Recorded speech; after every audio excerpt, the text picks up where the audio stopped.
it's important to understand this about money. A lot of people don't know it. Money is a measure of wealth. Money is not wealth. Money is like inches. Dollars, let's say, are like inches. They are a way of measuring real wealth, which consists of material resources plus energy plus intelligence. That's wealth. Money represents it.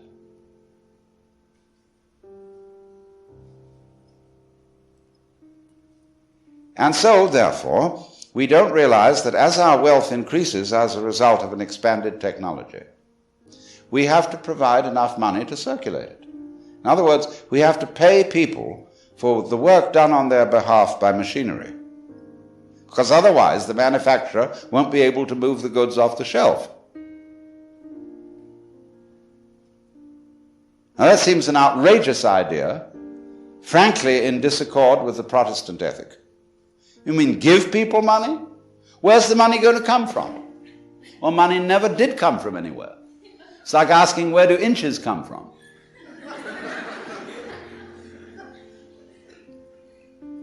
It's simply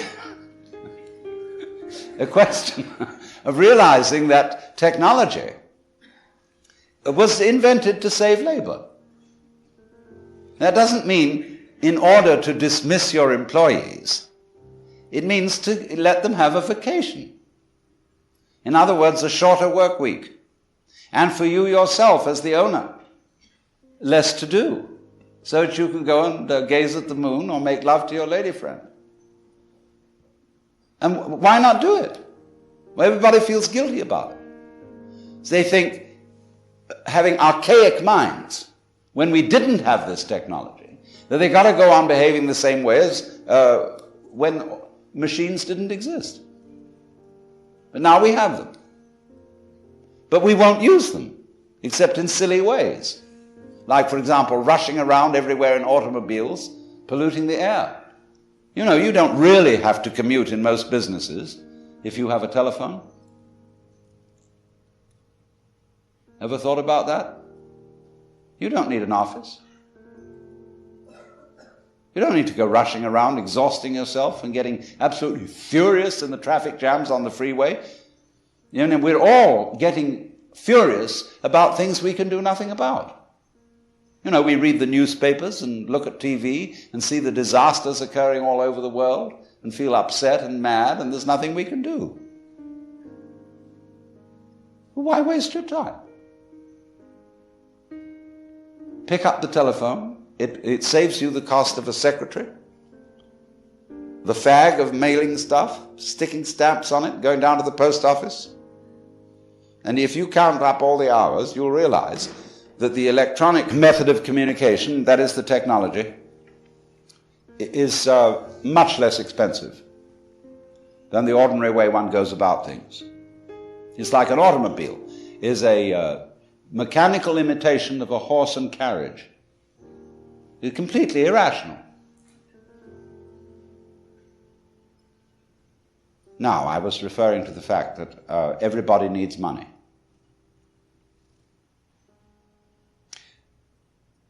And while this is the system, while this is the social consensus, everybody doesn't need money. But while it is the social consensus that that's what we all need, let's be frank about it.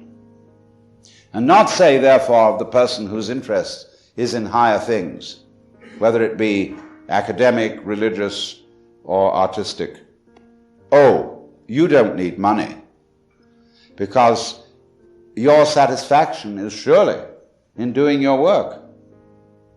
The only people who need money are the people who are miserable at their work. Because they're there to make money.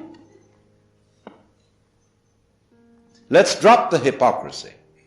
The scholar, the artist, in this context where everybody has to have money to live, needs money just as much as everybody else and should be paid accordingly. This applies particularly to the teacher in the schools. or whatever, people who are put down and saying, oh, you're a teacher, or you're a clergyman. You don't need money because you live on the Spirit.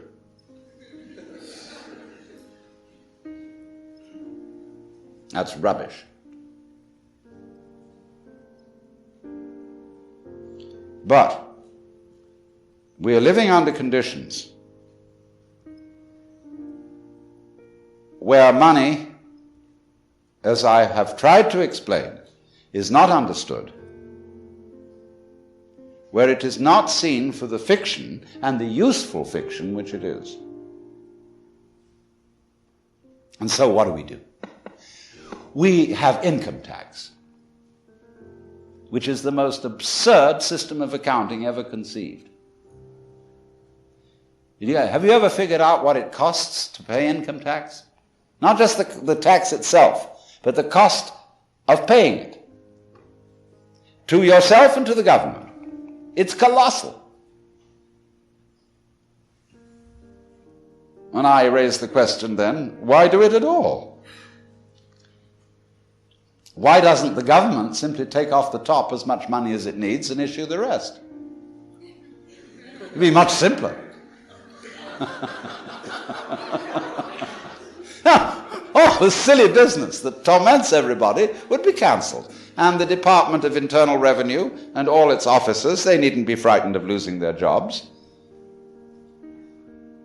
because they could simply be the officials who work it the other direction. In other words, they could be the dispensers of the money to everybody to pay them for the amount of work done by machinery on their behalf. I mean, doesn't that make sense? What we've got against this is not, as it were, an intellectual or mathematical block, but a psychological block. And don't see that that is the inner meaning of technology.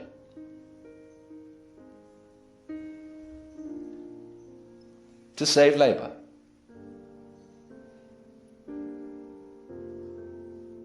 And there, of course, we get into great metaphysical depths. But so far as the business of the matter is concerned, I think what I've said thus far should commend itself to your careful consideration.